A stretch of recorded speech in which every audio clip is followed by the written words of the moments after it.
Now, a federal court has appealed, an appeal in the court in the US has ruled that most of the President Donald Trump's global tariffs were illegal, dealing a major blow to his aggressive trade agenda and curbing presidential power over emergency economic measures.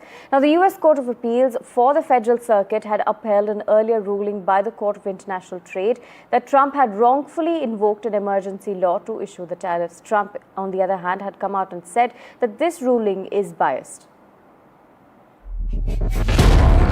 US President Donald Trump's signature tariffs have just been branded illegal.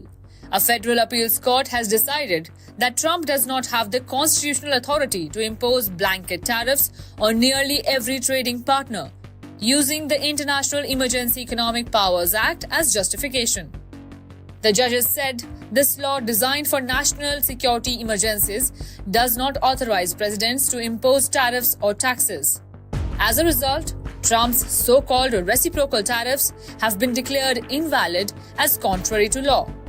However, the court is allowing the tariffs to remain in effect until mid-October to allow time for appeal to the US Supreme Court.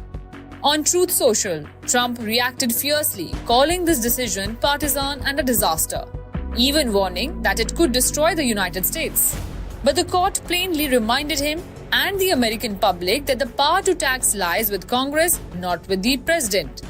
The decision is a major blow to Trump's signature economic policy and a vivid illustration of dangers of overstepping legally granted executive powers.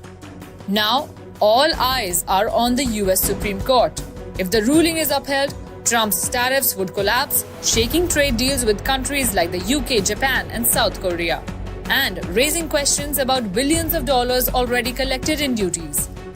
If the ruling is overturned, it could set a perilous precedent, expanding presidential authority at the expense of legislative oversight. Either way, one thing is clear: Trump's image as the master deal maker has just taken one of the most serious legal hits. With Ridhima Kedia, NDTV World.